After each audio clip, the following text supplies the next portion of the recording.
Hey, my name is Shadowsense and you're watching First Bite. This is a visual novel about sexy vampires, if you're into that kind of thing, and also if it's not evident that it is. This was written, or at least partially written, by one of the writers that did Arcade Spirits. By the way, if you haven't seen my playthrough of Arcade Spirits, go back and watch it. It's a very good visual novel. Anyway, we're going to go ahead and load up a new game, baby. Yeah, First Bite is rated 18 plus for strong language, violence, potential player death, blood and gore, optional, sexual scenes including consensual kink and BDSM, supernatural emotional manipulation, and other content that some players may find disturbing. Some scenes may contain mild flashing images. Player discretion is advised.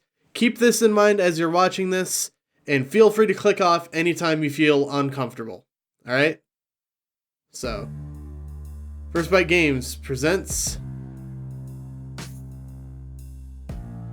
I like the aesthetic already.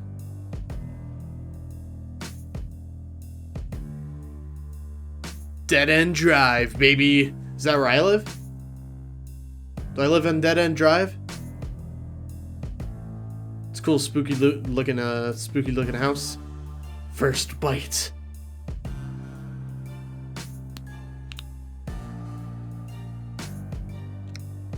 Yeah, and Schumann. They were the writer on Arcade Spirits. I follow them on Twitter. I don't know what pronouns they use, so I'm just gonna say they, them. Featuring voice talents. Oh, alright, cool. We got voice acting. Marie Westbrook as Valeria. Alejandro Sabe as, I think that was Silas. I can't read cursive capital S's. Jalen Castle as Laurel.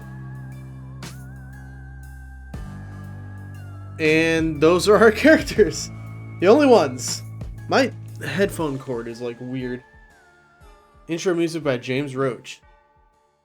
Is that Ninja Sex Party's producer, Jim Roach? No, because he'd probably be credited as Jim Roach. Nothing but darkness surrounds me. I close my eyes, desperately trying to blink it away, but there's just nothingness. A void. I'm alone. Where am I? What am I doing here? How did I even get here? Try moving my legs. Nothing.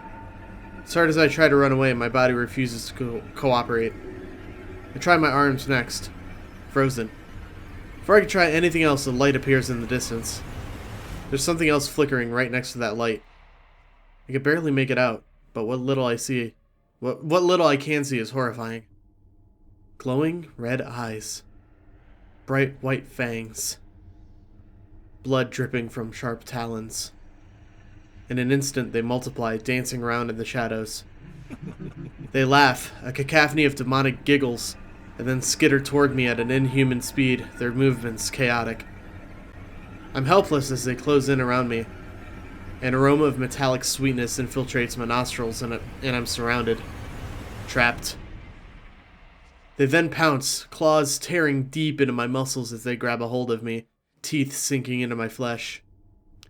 I try to scream, but no sound escapes. Part 1. Hunger. I am pretty hungry. I haven't really eaten today. You know, this is a fun game to play right after seeing Twin Temple, Volbeat, and Ghost last night. Just all the, vampires, Satan... I don't know if anything in this game is satanic or whatever, but you know what I mean. Ah! My eyes jolt open as I wake up in a cold sweat. It was a dream. Just a dream. Why does it look like Monokuma, but like a bunny? Or closer to a nightmare. Depends on how you feel about being torn apart by vampires, I guess. Okay! Fun story. I've had a recurring dream where I was being chased and eventually torn apart by vampires. And I've had this dream since, I want to say, like, 7th or 8th grade. And I still have it to this day. So that's very interesting. That's how this game opens. It's a weird coincidence. Oh, look, an Arcade Spirits poster. That's fucking cool. And I'm assuming these are other games, maybe, that the writers worked on? My heart feels like it's about to burst out of my chest as my mind races over to the lingering memory of what I saw. I quickly scan my surroundings to make sure I'm actually in my room. and also alive. Everything is in its rightful place, and my laptop is asking me if I'd like to continue watching Death of the Dead. At this point, I should know better than to fall asleep watching horror movies, but I was lured in by the prospect of two hot characters kissing, and I just rested my eyes for a little too long. Oops. Some ridiculous part of my brain holds a kernel of hope that one day I'll enter a deliciously dark world of the unknown and unexplainable. But for now, I'm stuck here. Even my dreams won't let me near what I want. And now that these thoughts are once again racing through my mind, I know it's absolutely fruitless to try to fall back asleep, but I try nonetheless. I go through every trick in the book, breathing exercises, counting sheep, writing erotic fan fiction in my head, decidedly unhelpful. Surprise, surprise, I'm still awake, and blankly staring at my ceiling. Great job, me. I sigh, pushing the covers off my body. There's no point staying in bed. I grab my phone from my bedside table, bracing myself as I check the time. 3 a.m.? Once again, my body has betrayed me by falling into this disgusting habitual cycle. Have a nightmare, wake up, stay awake, rinse, repeat. Defeated, I yawn and stretch my bones as I stand, and I make my way to the bedroom mirror. I drag my fingers down my cheeks and glare at my reflection, illuminated by dangling fairy lights.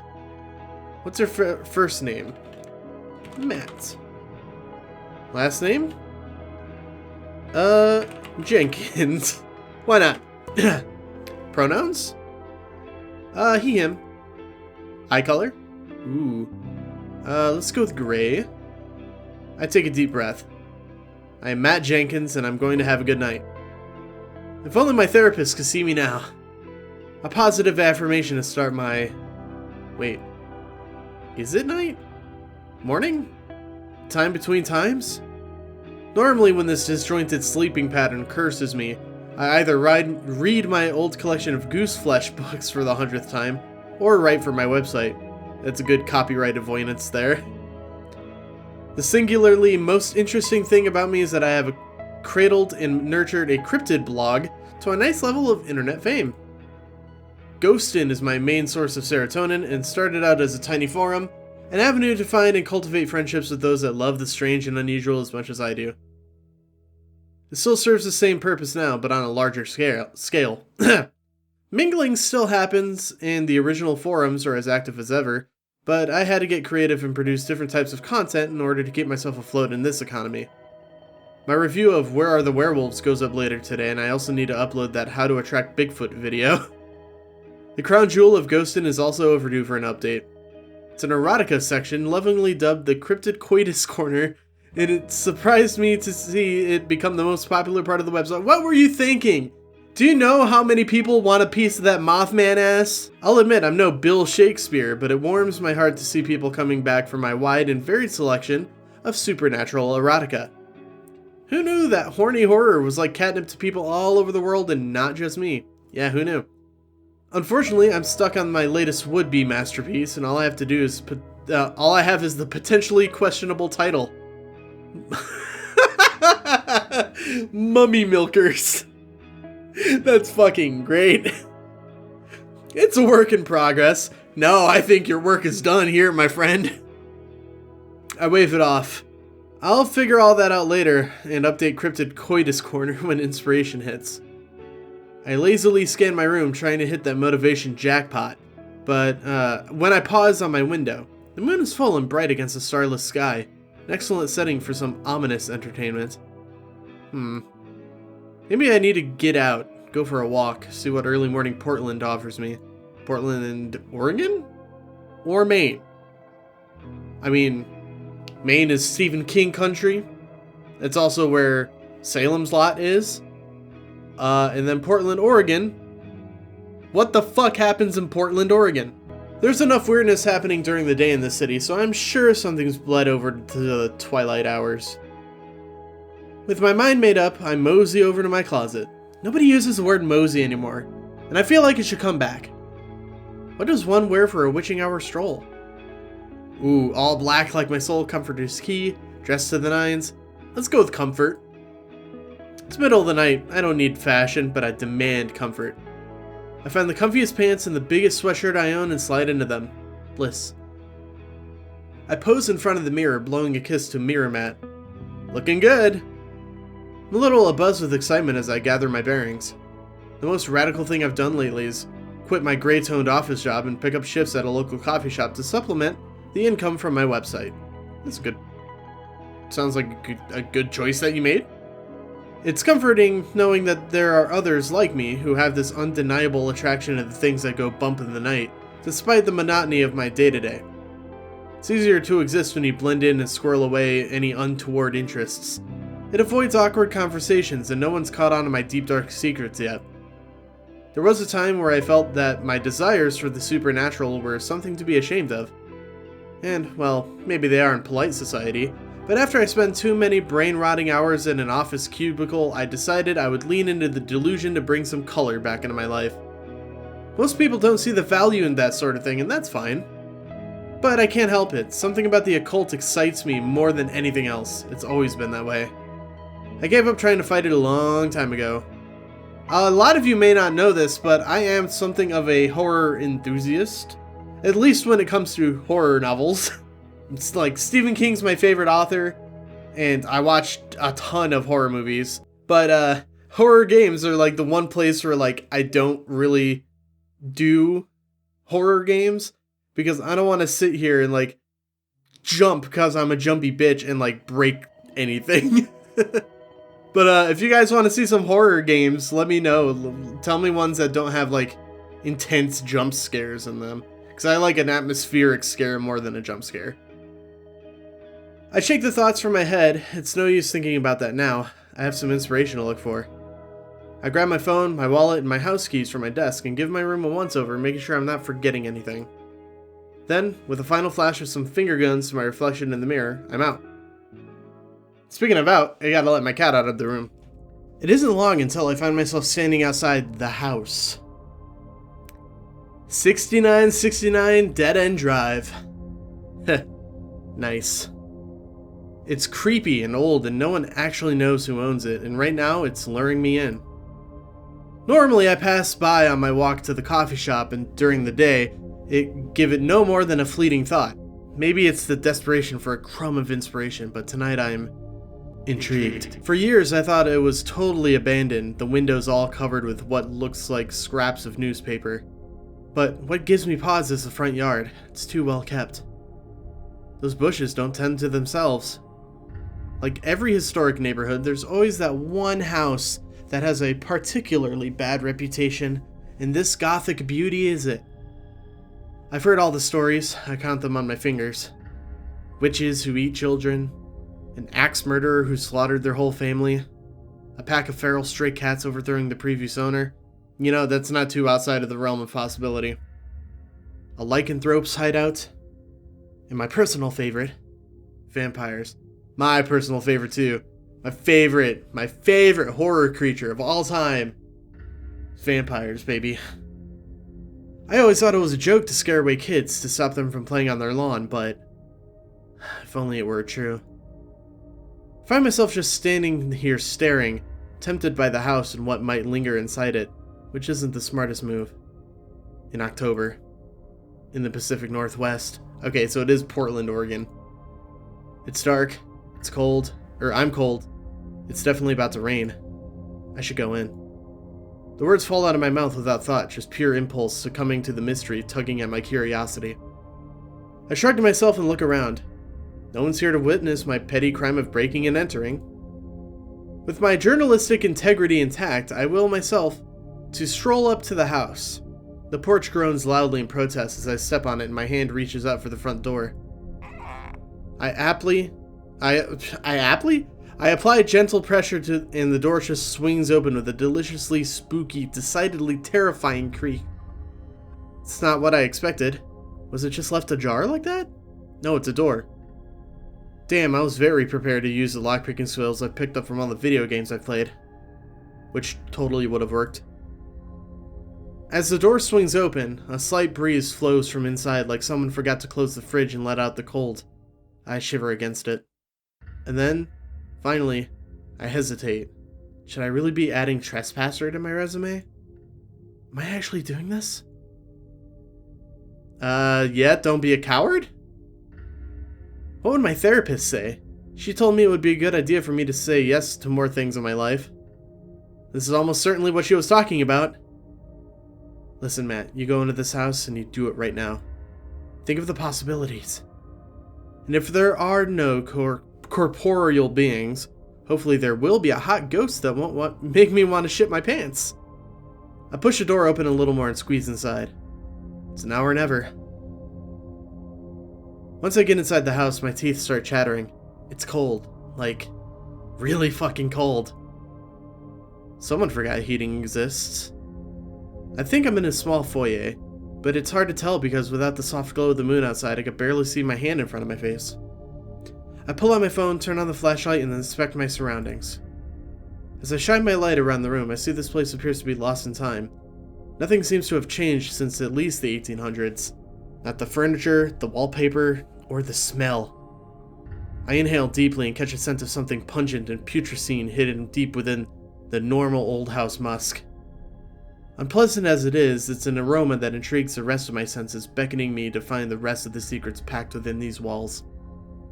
At the end of the hall, I see a light sneaking through the crack of a half-open door.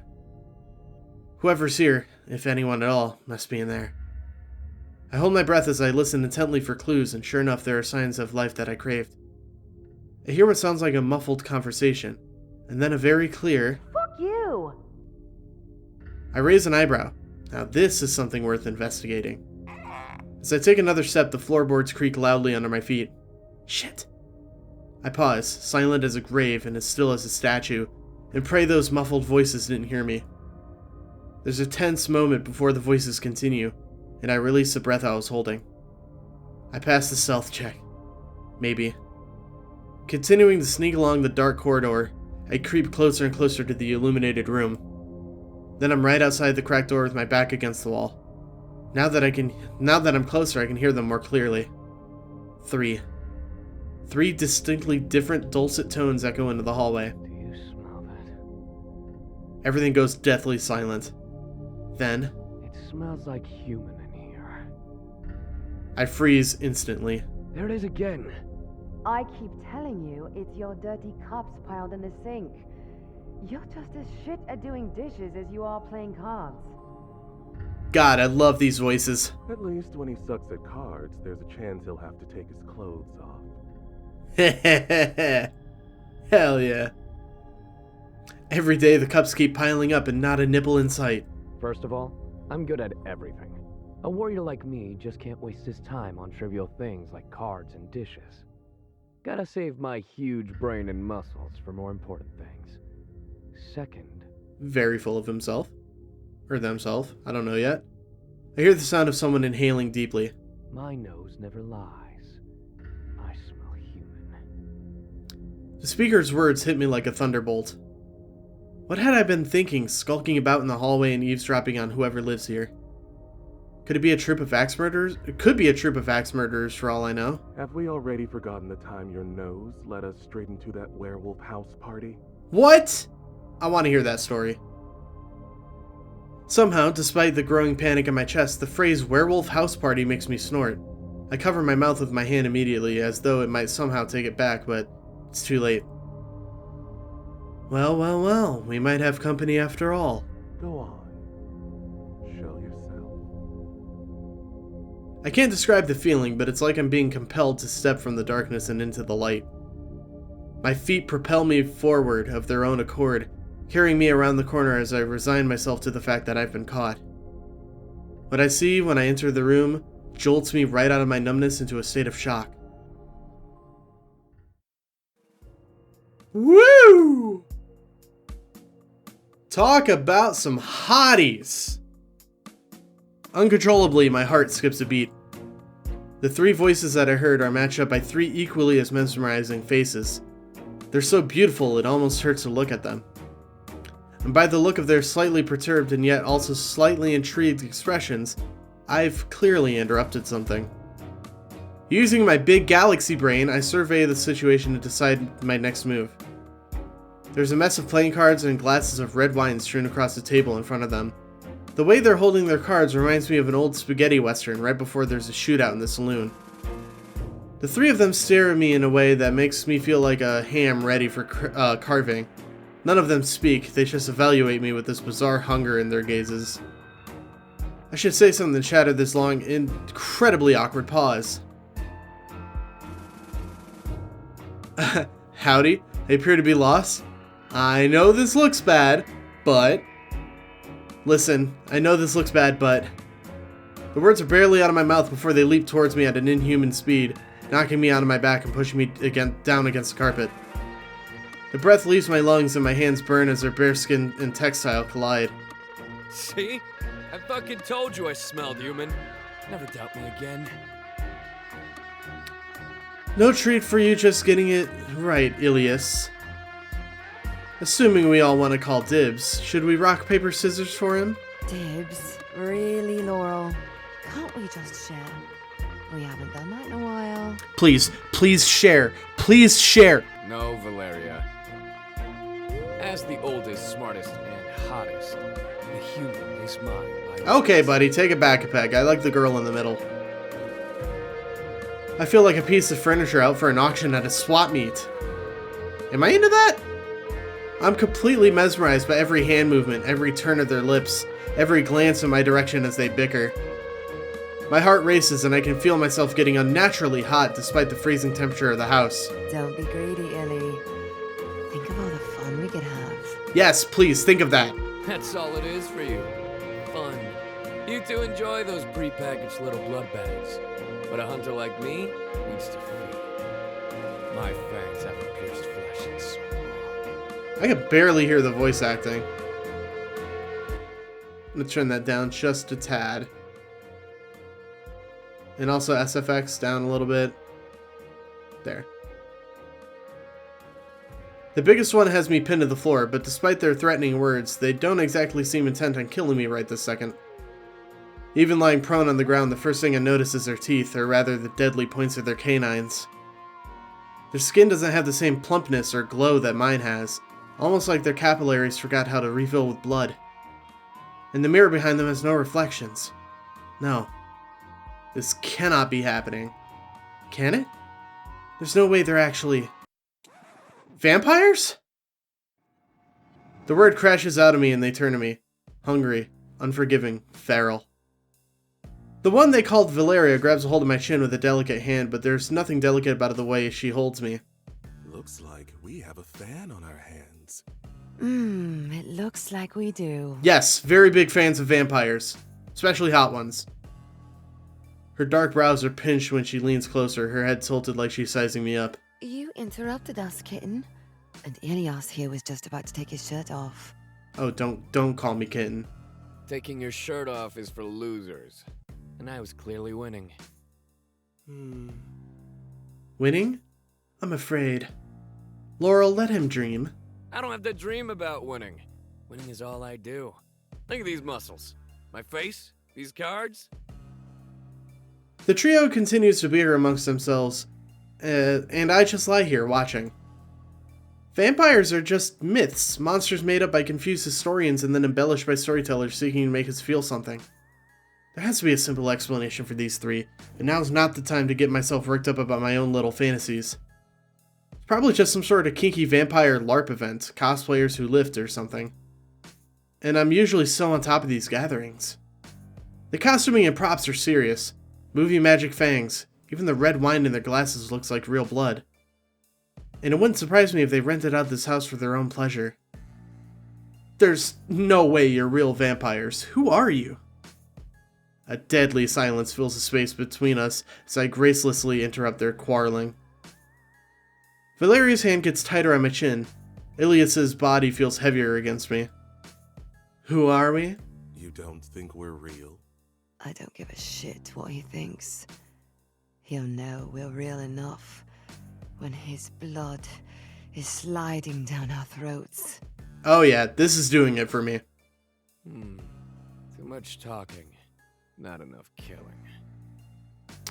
Ilias lunges for me at a speed that my eyes can hardly register, and I'm in such a broken state of shock that I say the first thing that comes to my head. Parlay! They all pause immediately, going as still as statues as they look at me with a distinct mix of disgust and confusion. Parlay? Do we look like fucking pirates to you? That's funny. You are what you eat, I suppose. Yo ho ho. Have you eaten pirates? That's scary. I'm sorry, is there like a vampire version of Parlay where you have to let me explain myself before you kill me? That green shit they put on your food to make it look nice? Parlay, not parsley. It's some bullshit the human picked up from the movies. You know, parlay. Clearly, Ilias does not know. Besides, it's bold of you to assume we have anything to talk to you about, human. He could surprise you, Val. You know, I never thought I'd be reminiscing about all the sailors I've eaten when I first sensed him quivering around the corner. Honestly, Laurel, who hasn't eaten a ship full of sailors? Yeah, Laurel, who hasn't? I haven't. Oh, now you've got me thinking about that time in Central Bay. She gives my head an idle little shake, her fingers digging into my cheeks and making my mouth purse as she stares wistfully into the distance. Oh, pristine beaches, expensive wines, obnoxious tourists no one will miss. As they once again continue to talk as if I'm not here, my gaze flits between their gorgeous, terrifying faces, desperate to find something I can use. All those years of memorizing books and movies and useless video games and cryptid lore has prepared me for this moment. I rack my brain for what little information I've managed to learn about all these three thus far. The biggest one, Ilias, is apparently the oldest and seems to believe he's the best of the three of them in every way. He's probably susceptible to flattery. Valeria, the most petite of the trio, seems to have a penchant for luxury if the glazed look in her eyes when she mentions Saint-Tropez is anything to go by. And finally, Laurel, the hardest to read of the three, gives me the distinct impression that they might be open to being entertained. I won't have much time to try whatever it is I'm going to do, so I better choose a vampire fast and just go for it. Ask Valeria about Saint-Tropez. If I have to die tonight, which I totally understand, this is on me, I just want to have one more moment of happiness. Like a last cigarette, if you will. You're doing a lot of talking here, kitten, and not enough convincing. Please stop calling me kitten. Please, before you kill me, could you tell me about Saint-Tropez? I feel like I could go to my eternal rest a lot easier if I could just hear about what happened there. Though she's quite clearly trying to maintain an infallible poker face, Valeria's mouth twitches. Ugh. Not this story again. Oh, shut up. You've told us about Paris 1,000 times too many. And then this guy was like, Sacre Bleu, and I was like, oh. And I was like, I think I can tell it better than him at this point. Haters! Really doesn't take much to get these three going, does it? They bicker like a supernatural married throuple. Valeria finally turns her gaze back to me, interest shining in those terrifying red eyes. I'd be happy to tell you about Saint-Tropez if it will spare your soul the torment. We wouldn't want you haunting us. Valeria runs a hand through her hair, her lashes fluttering as she sighs dramatically, clearly readying herself to tell the tale. Her voice gets even a little louder when she next speaks. You'd think she was addressing a stadium rather than one human. Oh, the thing about Saint-Tropez at the height of summer is that everyone is rich and beautiful and drunk. Sounds about right. The parties were magnificent, and plucking off those insufferable wretches one by one was as simple as stealing candy from a child. Valeria sighs again, wistfully this time, and Laurel and Ilias share a wounded look. I can still taste the Dom Perignon and Le Maire on the tip of my tongue if I try hard enough. Rich people just taste better. Like debilitating insecurity and tax evasion. Well, you're not gonna like the way I taste then. Look what you did, human. We're gonna be here all night at this rate. Good. I don't want to die. Do you fucking mind? Damn. My ravishing sybaritic Val. I'm afraid Illy might have a point. You too. Can't a vampire reminisce about a little mass murder around here without you two huffing and puffing? Yeah, can't a vampire just reminisce about mass murder? Ugh. She stomps her foot, a little bratty, a little endearing, and the pout that forms on her shiny lips is more than impressive. Ugh, you've ruined it. I can't be bothered. Let's just kill the human and get back to stripping Ilyas of his dignity. Hey! Then they're all staring at me again. Suddenly, all I'm thinking about is shredding your throat like barbecue. So talk fast. Oh. Oh no. Fuck. Somehow, once again, these three beautiful people are arguing amongst themselves, and I'm left with a moment to ponder my options. There's no going back for me, but maybe I can Scheherazade my way through this extremely sexy, scary predicament. It's clear to me we'll never settle on who gets to eat me if we continue on like this. You're all just too sexy and cool and clever. And I suppose you have our answer, do you? Again.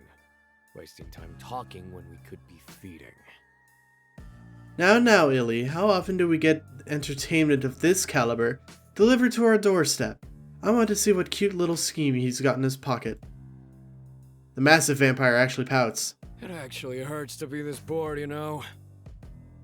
I suppose we can hear his suggestion before we tear him apart. Talk fast, human. I can only keep these two from your throat for so long. Okay.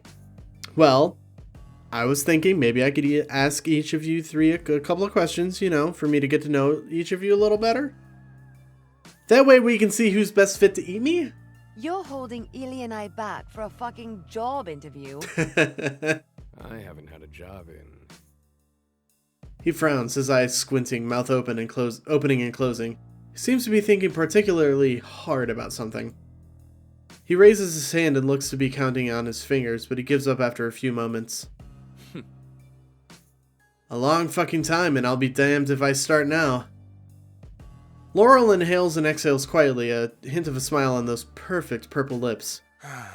Absolute treasures, aren't they? Keep talking. If they really are the creatures of the night that they claim to be, I'd better continue to think fast. I've survived thus far in wit alone, and I can't let it fail me now. Maybe confidence is key here. Maybe I can throw them off. I'm still not convinced you're real, or I'm an expert on your kind. I'm an expert. But I've been waiting my entire life for this moment. And this is it. This is my chance. I'm practically an expert on your kind, you know? Oh, is that so? Then you already know we can't let you live. Shit. And that we're hungry. In tandem, they all show off those murderous pearly whites. Well, shit. Should have thought this through, but it's too late now. So I just let it happen, wave the white flag, if you will. They smirk, and all of a sudden I can't seem to track their movements as they take a hold of me. My mind is clouded, my breath shallows, my heart rate decreases. Then I feel my body being led. Valeria's cold fingers are tightly curled around my wrist, and Laurel's are intertwined with my other hand. It would almost be intimate if it wasn't a prelude to my death. They lead me to the couch and sit me right in Iliad's lap, my back leaning flush against his ample chest. Laurel and Valeria take their spots next to him, both still holding my hands. They spread my arms like an angelic marble statue. The position is holy, yet the deed is dripping in sin. I hear a giggle, then two pairs of full lips are brushing all over the soft skin of my inner wrist. Ooh. I hear a giggle, then two pairs of full lips are brushing over the soft skin of my... Wait. Oh, it was a continuation of the thing. Sharp daggers pierce my flesh there, sinking right between the delicate bones. They're feeding on me, and with each slow pump of my heart, blood leaves my body and flows into their hungry mouths. I'd almost forgotten about Ilias behind me, and a third set of fangs embed themselves deep into the juncture of my throat. There's nothing gentle about Ilias, not like the other two. He's pure animal, a monster. I don't think I have much life left in me, a sharpness settling in my lungs that makes it hard to breathe. Then there's just acceptance. Worth it. I close my eyes and let the darkness take me. I died! Totally worth it. Oh. Oh, I can't load back. Ah, shoot. Yep, okay.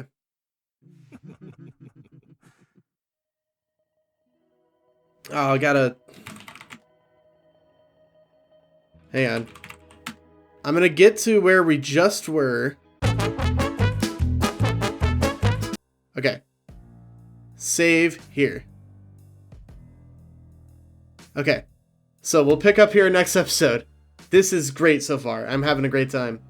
Thank you guys so very much for watching the video. If you liked it, give it a thumbs up. If you want to see more videos like this one, please consider subscribing. And until then, I'll see you guys next time. Bye-bye.